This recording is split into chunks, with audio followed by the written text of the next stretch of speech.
इकडची एक पेशवाई व्यवस्था उभी राहत होती. आज परत एका अर्थाने RSS आणि भाजपच्या माध्यमातून एक नवी पेशवाई आपल्या सर्वांसमोर उभी राहिलेली. आणि जर खऱ्या अर्थाने आपण बाबासाहेबांचे छावे असलो, जर खऱ्या अर्थाने आपण बाबासाहेबांच्या औलादी असलो, तर आपल्या सर्वांना हा निर्धार करायचा आहे की त्या जमान्यामध्ये माझ्या पूर्वजांनी पेशवाई काढली होती आणि आज 2026 मध्ये मी आणि माझे साथीदार ही नवी पेशवाई मातीत काढल्याशिवाय थांबणार नाही आणि राहणार नाही. 1 जानेवारी 1927 मध्ये बाबासाहेब आंबेडकर पहिल्यांदा भीमा कोरेगावच्या इथे आलेले आणि त्यांनी आपल्याला आपला इतिहास समजून सांगितला की ही लढाई फक्त ईस्ट इंडिया कंपनी आणि पेशव्यांच्या मधली नव्हती, तर ही लढाई इकडची जाती व्यवस्था संपवण्याची लढाई. ही ज्या पद्धतीने त्या 500 लोकांनी मनुवादी व्यवस्था आणि इकडची पेशवाई टाकून मातीत काढली होती, त्याच पद्धतीने ह्याच्या पुढे येणारे जिथे जिथे अन्याय होईल, जिथे जिथे अन्याय अत्याचार होईल आणि जिथे जिथे आपल्यावरती जातीचे अत्याचार होतील, त्याच पद्धतीने आपल्याला ह्या 500 महारांकडनं अभिवादन आणि प्रेरणा करून पुढे जाऊन ह्या व्यवस्थेला मातीमध्ये काढायचंय. बाबासाहेब आंबेडकरांचा जय जय जय जय जय भीम, जय जय जय जय जय भीम. भारतीय संविधानाचा, भारतीय संविधानाचा, भारतीय बौद्ध महासभेचा, भारतीय बौद्ध महासभेचा. समतेचे विचार रुजवणाऱ्या सर्व महामानवांना त्रिवार अभिवादन करतो आणि तसेच मंचावरती उपस्थित आदरणीय भीमरावसाहेब आंबेडकर, भंतेजी विनाचार्यजी, आदरणीय भिक्खू संघ, राजेंद्रभाऊ पातोडे, अरविंद तायडे साहेब, UG बोराडे साहेब, भंडारे साहेब आणि तसेच भारतीय बौद्ध महासभेचे तमाम पदाधिकारी, इथे उपस्थित तमाम उपासक उपासिका, माझ्या माता भगिनी, वडीलधारी मंडळी आणि या चळवळीतल्या तमाम साथीदारांना माझा मानाचा प्रेमाचा सप्रेम क्रांतिकारी जय भीम.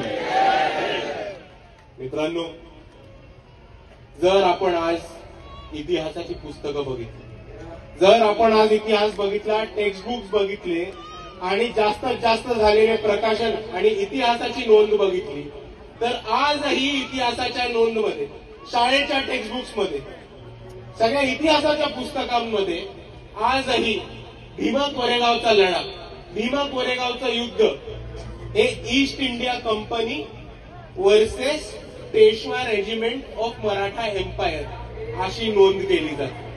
आजही हे लढाई, आजही हे युद्ध ब्रिटिशांच्या मधलं आणि मराठा एम्पायरच्या मधलं म्हणजे मराठा साम्राज्याच्या मधलं युद्ध होतं. पण आजही इकडच्या व्यवस्थेने, इकडच्या मनुवादी व्यवस्थेने हा इतिहास वगळायचा आणि हा इतिहास पुसायचा प्रयत्न केलाय की आज इथे 500 शूरवीर महारांनी इकडच्या मनुवादी व्यवस्थेला आणि पेशवाई व्यवस्थेला कापून मातीत टाकण्याचं काम केलं होतं. तो इतिहास पुसण्याचं काम आज ही व्यवस्था करते. पण मित्रांनो, एक गोष्ट समजून घ्या, जोपर्यंत 31 डिसेंबरला, 1 जानेवारीला लाखोच्या आणि करोडोच्या संख्येने आज जसे आपण इथे उपस्थित झालो, तसंच दरवर्षी जर आपण भीमा कोरेगाव विजय स्तंभाला अभिवादन करायला उपस्थित झालो, तर हा इतिहास पुसणं कोणाच्या बापाला सुद्धा शक्य नाही, हे आपण सर्वांनी लक्षात घ्या. कारण मित्रांनो, मुद्दा समजून घ्या. 1 जानेवारी 1927 मध्ये बाबासाहेब आंबेडकर पहिल्यांदा भीमा कोरेगावच्या इथे आलेले आणि त्यांनी आपल्याला आपला इतिहास समजून सांगितला होता. आणि त्यांनी आपल्याला आपल्या इतिहासामध्ये हे सांगून सांगितलं होतं की ही लढाई फक्त ईस्ट इंडिया कंपनी आणि पेशव्यांच्या मधली नव्हती, तर ही लढाई इकडची जाती व्यवस्था संपवण्याची लढाई होती. ही लढाई इकडच्या महारांनी इकडच्या पेशवाईच्या विरुद्ध, इकडच्या ब्राह्मणशाहीच्या विरुद्ध एक बंड पुकारण्याची लढाई होती.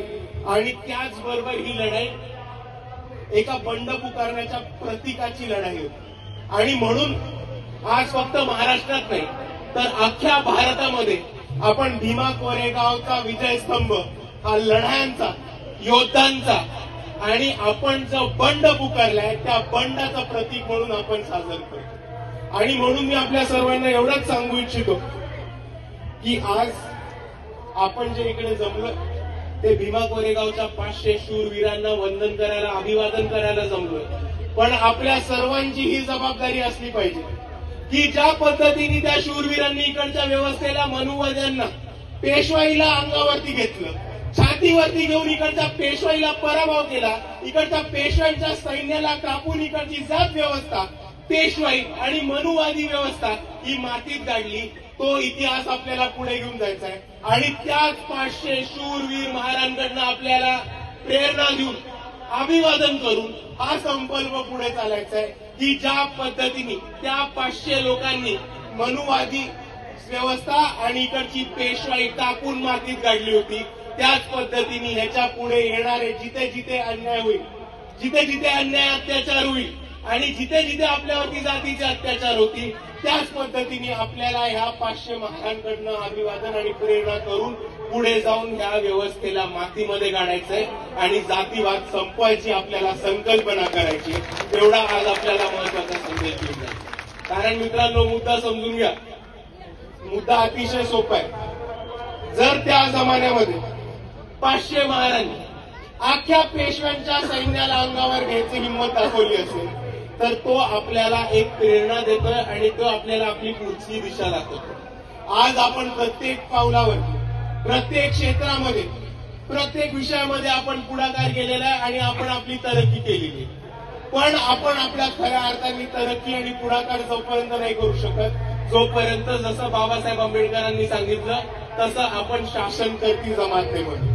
बाबासाहेबांनी आपल्याला एक महत्वाचा संदेश दिला होता की जाऊन आपल्या घरावरती द्या की आपल्याला शासनकर्ती जमात बनायची. त्याच पद्धतीने जर आपण बघितलं तर आज शिक्षण असो, आरोग्य असो, इन्फॉर्मेशन टेक्नॉलॉजी असो, क्रीडा असो, मीडिया असो, आज आपल्या लोकांनी प्रत्येक क्षेत्रामध्ये आपला छापा ठेवलेला आहे.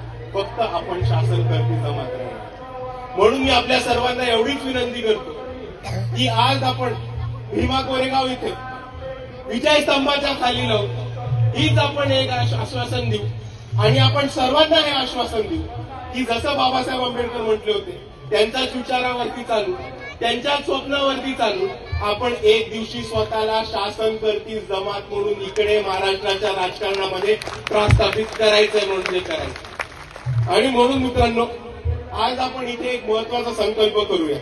करायचा संकल्प मग म्हणा माझ्या मागे, मी आंबेडकरवादी चळवळ माझ्या खांद्यावरती घेईन, मी संविधानिक हक्क आणि अधिकारांच्या रक्षण करून न्यायासाठी लढेन. परत आहे का? मी संविधानिक हक्क आणि अधिकारांचे रक्षण करून न्यायासाठी लढेन.